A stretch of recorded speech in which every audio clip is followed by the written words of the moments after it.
নমস্কার, আমার আপনজনেরা রুদ্রবার্তা আপনাদের সকলকে স্বাগত জানাই। আমি রুদ্রপ্রসাদ ব্যানার্জি। দিলীপ ঘোষকে নিয়ে সবচেয়ে বেশি চিন্তায় আছে তৃণমূল কংগ্রেস।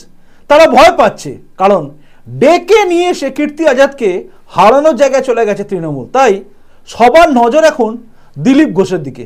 চলুন শুরু করা যাক এই মোড়ের রুদ্রবার্তা।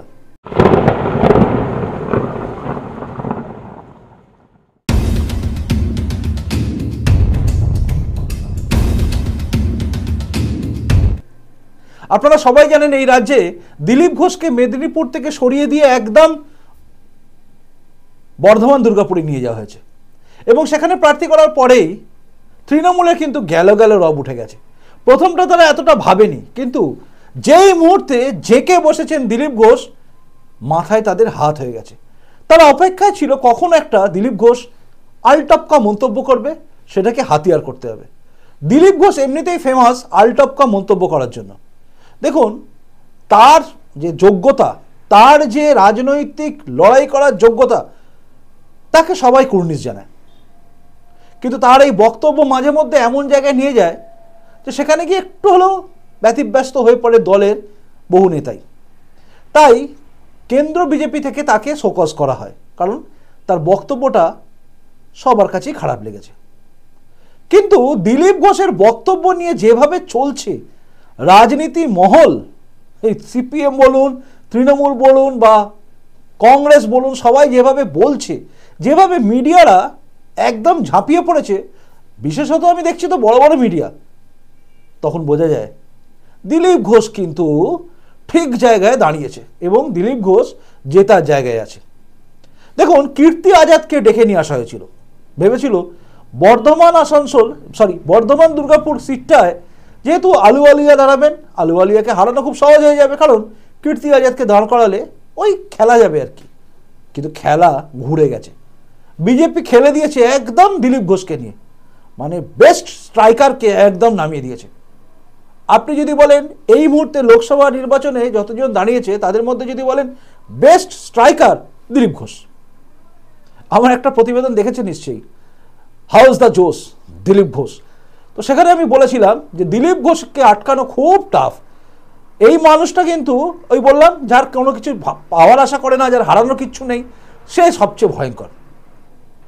দেখুন, যার কোনো পিছু টান নেই, তাকে আটকানো খুব টাফ, আর সেটা হারে হারে বুঝছে এখন তৃণমূল। আপনারা যদি খেয়াল করে থাকেন তাহলে দেখবেন যে তৃণমূলের সবচেয়ে বেশি চিন্তা ছিল কিন্তু দিলীপ ঘোষকে নিয়ে। দিলীপ ঘোষ কোনো জায়গায় পেল না, দিলীপ ঘোষকে ভাইস প্রেসিডেন্ট পদ থেকে সরিয়ে দেওয়া হলো, দিলীপ ঘোষকে এই করা হলো, দিলীপ ঘোষকে ওই করা হলো। দুঃখে যেন তাদের বুক ফেটে যাচ্ছিল। আসলে লক্ষ্যটা অন্য ছিল, যে দিলীপ ঘোষের ভেতরটাকে ভেঙে দাও, দিলীপ ঘোষের লড়াকু মেজাজটাকে ভেঙে দাও, যেন মনক্ষুণ্ণ হয়ে পড়ে। এবং দিলীপ ঘোষের সিম্প্যাথি দেখালে, দিলীপ ঘোষ অনুগামী যারা আছেন তারা সবাই ভেঙে পড়বেন। চিন্তাভাবনা ভালোই ছিল, দান ভালোই খেলেছিল, কেন খেলা হয়তো কেন রাজনীতিতে ভালোই খেলে দিয়েছিল, কিন্তু এই তৃণমূল কংগ্রেস দিলীপ ঘোষকে নিয়ে দিলীপ ঘোষকে ভিকটিম কার্ড করে দিচ্ছিল। দেখুন দিলীপ ঘোষকে সরিয়ে দিল, দেখুন দিলীপ ঘোষকে সরিয়ে দেওয়া হচ্ছে, এই সব বলে দিলীপ ঘোষের এত কাছে পৌঁছানোর চেষ্টা করা তৃণমূল কংগ্রেস হঠাৎ করে বুঝেছে, আরে দিলীপ ঘোষ মানে তো আর আমাদের দিকে আসবে না, দিলীপ ঘোষ মানে তো দিলীপ ঘোষ, কে অত সহজে ছাড়বে না। সামনে যেই আসুক, ও কীর্তি আজাদ হোক আর যেই হোক, সমস্ত জায়গাকে ফাঁকা করে দেবে দিলীপ ঘোষ, একাই 100। তাই দিলীপ ঘোষ একাই 100 হয়ে গিয়ে মুশকিলে ফেলে দিয়েছে। মমতা বন্দ্যোপাধ্যায়ের কাছে কিন্তু এটা খুব প্রেস্টিজ ফাইট হয়ে গেছে। বেশ কটা সিটে কিন্তু মমতা বন্দ্যোপাধ্যায়ের প্রেস্টিজ ফাইট, তার মধ্যে এই কীর্তি আজাদও আছে, কারণ তাকে ডেকে নিয়ে আসা হয়েছে, নিয়ে এসে ওই সিটটাই দেওয়া আছে, জিতে যাবে একদম, কোনো চিন্তা নেই, এই টাইপের বলা হয়েছে হয়তো। আর কীর্তি আজাদও ভেবেছে যে এবারে হয়তো জিতে যাব, বিজেপির হয়ে একবার দাঁড়িয়ে জিতেছিলাম, এবার নয় তৃণমূলের হয়ে দাঁড়িয়ে বিজেপির নামে বলবো, মানে ব্যাটিং করতে নেমেছি তো, কখনো এইদিকের হয়ে খেলবো তো কখন ওদিকের হয়ে খেলবো। কিন্তু কীর্তি আজাদ ভুল জায়গায় নেমে পড়েছে, কারণ তার উল্টো দিকে দাঁড়িয়ে থাকা দিলীপ ঘোষ ভয়ঙ্কর। তাই দিলীপ ঘোষের কথা নিয়ে দেখুন, ওই মমতা বন্দ্যোপাধ্যায়ের উদ্দেশ্যে যে কথাটা আমি ধরে নিচ্ছি যে তিনি একদম ভুল কথা বলেছেন, তিনি নিজেও বলছেন হয়তো বলে ফেলেছি আমি, কিন্তু আমি সেই উদ্দেশ্যে বলতে চাইনি। যাই হোক, কি উদ্দেশ্যে বলতে চেয়েছেন বা না চেয়েছেন সেটা আমরা জানি না, তবে কথাটা খারাপ, এটা বাস্তব কথা। এই কথাটা কেউ কাউকে বলুক, এটা কেউই চাইবে না, কিন্তু এই রাজ্যে তো এইসব কথা চলে। ডাক্তার বাপকে, এক বাপের বেটা হলে সামনাসামনি বসবে, এসব কে বলে? যুবরাজ তিনি তখন সমাদৃত হন, বাংলার বুদ্ধিজীবীরা এর মধ্যে একটা বিপ্লব খুঁজে পায়। কিন্তু দিলীপ ঘোষ বেচারা ডাকাবুকো একজন নেতা, সে যদি বলে ফেলে কোনো কথা, বাপ ফাপ তুলে ফেলে, তাহলে সর্বনাশ। এই বাপ তুলেছে মানে ওই একটা কথা ছিল না যে গরিবের রক্তের কোনো জল আর বড় লোকের রক্ত মানে হচ্ছে সোনা, তো সেই টাইপের আর কি। মানে এর কোনো দাম নেই, মাঠে ঘাটে লড়া লোকটা তো, এর কোনো দাম নেই। এ যা বলবে সেটা ভয়ঙ্কর ভুল। এ একটা অদ্ভুত মানসিকতা, এই মানসিকতার শিকার হয়ে যায় মিডিয়া থেকে শুরু করে সবাই। এই যেন অদ্ভুত জায়গা। একবারও কিন্তু বারবার করে আপনারা দেখেছেন, কখনো কোনো মিডিয়া দেখেছে বারবার করে অভিষেক ব্যানার্জি যখন গিয়ে মেদিনীপুরে গিয়ে বলেছিল শুভেন্দু অধিকারীর উদ্দেশ্যে ডাক্তার বাপকে, ওটা নিয়ে বারবার দেখিয়েছিল? দেখায়নি। ঘন্টাখানেক মিনিট খানেক কেউ বসেছিল? বসেনি, কারণ ওটা অভিষেক ব্যানার্জি বলেছে, বা এক বাপের ব্যাটা হলে সামনাসামনি বসো, কেউ আসবে না। আর অপমানজনক কথা, কত কথা কতজন বলেছে, তাতে কি যায় আসে? কিচ্ছু হয় না। কিন্তু দিলীপ ঘোষ বললে যায় আসে। আসল কথা তা না, আসল কথা হচ্ছে এই সিটটা কিন্তু এই কি বলবো, মিডিয়াও মনে হয় ক্যালকুলেশনে রাখেনি, মানে কাউন্টিংয়ে রাখেনি। বর্ধমান দুর্গাপুর ওটা হারবে, এটা মোটামুটি কাউন্টে রেখেছিল যে ওটা হারবে, ওটা বিজেপি হেরে যাবে, ওটা তৃণমূল পাবে। তাই সমস্ত সমীক্ষাকে উল্টে পাল্টে দিয়েছেন এই দিলীপ ঘোষ এসে। দিলীপ ঘোষ কিন্তু খুব একগুয়ে, জিতে তিনি ফিরবেন, অর্থাৎ জিতবেনই তিনি। আর বর্ধমান দুর্গাপুরের মানুষরা তারা কিন্তু উদ্বুদ্ধ হয়ে পড়েছেন বিজেপির এই নেতাকে দেখে, কারণ একসময় তো তিনি কাঁপিয়েছেন সব জায়গায়, ছেটে দেবো কেটে দেবো এইসব কথা তার মুখে আছে, আর এইসব কথা তো চলবেই। দেখুন আজকে রেখা পাত্রকে নিয়ে যখন কুণাল ঘোষ বলছেন, মানে কুণাল ঘোষ বলতে চাইছে যে নানা রকম কথা তৃণমূল বলছে আর কি, যে রেখা পাত্র স্বাস্থ্যসাথী নিয়েছে, এই কথা বলতে গিয়ে দিলীপ ঘোষকে বলছেন কুণাল ঘোষ, আমরা দেখছিলাম যে এই যে দিলীপ ঘোষ আপনার বাড়ির লোকেরা তো স্বাস্থ্যসাথী কার্ড নিয়েছে। দিলীপ ঘোষের স্পষ্ট জবাব অন ক্যামেরা, না ওটা কি তৃণমূলের বাপের টাকা নাকি?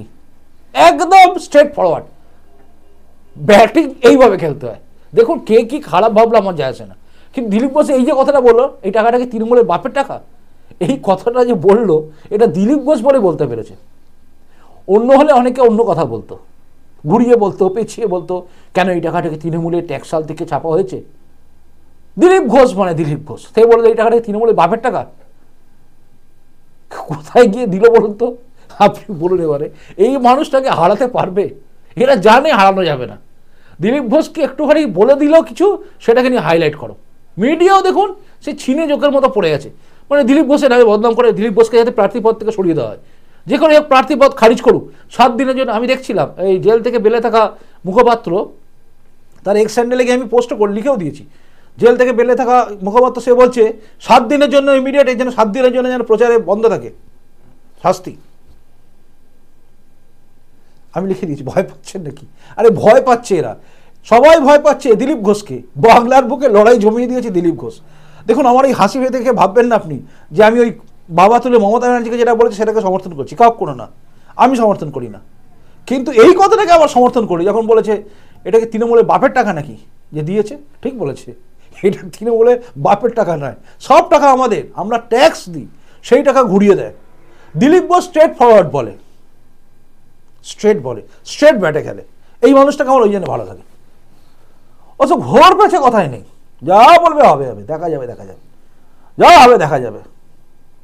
আমার এলাকার দোকানদার পর্যন্ত, একজন দোকানদার আমাদের দাদা হন আর কি, দোকানদার দাদা মানে দাদার মতো, তার বলছে তার একটা ইচ্ছে আছে যে আমি দিলীপ ঘোষ যদি এলাকায় আসে দিলীপ ঘোষের হাত জোর করে হাতটা নমস্কার করব। যদিও সে রাজনীতি কিন্তু বিজেপি করে না, কিন্তু তার আছে ইচ্ছে যে আমি তার হাত ধরবো, হাতটা ধরে বলবো আপনি গুরুদেব। দিলীপ ঘোষ মানুষের জায়গাটা এরকমভাবে নিয়ে নেয়। তাই দিলীপ ঘোষ যেটা বলতে পারে, আর দিলীপ ঘোষকে আটকানোর জন্য তৃণমূল ভয় পাচ্ছে বলে সব বলছে। দেখুন আমি পরিষ্কার কথা বললাম, আমিও বাপু ঠোঁট কাটা লোক। দিলীপ ঘোষকে আমার ভালো লাগে এই জন্য, ঠোঁট কাটা মানুষ আছে, সাপ সুপ বলে। আমি আবার অনেক কিছু রেখে ডেকে বলতে হয়, যেহেতু অনেকে আমাকে সোশ্যাল মিডিয়া আগে আমি বলতাম উল্টো পাল্টা, তার জন্য অনেকে লিখতেন আপনি বলবেন না, কেউ বলতেন ভাই তুমি বলো না, কেউ বল দাদা তুমি এরকম বলো না, তাই আর বলি না। যাই হোক, আমার এটাই ছিল এখনকার প্রতিবেদন। এবার আপনি বলুন আপনার কি মনে হলো সবটা শোনার পরে? মনে হলো না দিলীপ ঘোষকে ভয় পেয়েছে, তাই এরা এরকম বারবার বলছে? আর মিডিয়াতে খেয়ে দেয় কাজ নেই, সবসময় দিলীপ ঘোষের পেছনে লেগে আছে। দিলীপ ঘোষ কেন নির্বাচন কমিশনারকে বলেছে মেসোমশাই কেন মেসোমশাই বলল, মেসো কেন বলেছে? আরে মহা মুশকিল। লোকে মামা কাকে বলে, মামার বাড়ি যাচ্ছি বলে, কাকে বলে, কেন বলে, কি জন্য বলে, এগুলো তো একটা রূপক মাত্র, সেটাকে নিয়ে ধরে নিয়েছে। এটা বড় অপমানজনক কথা বলেছে।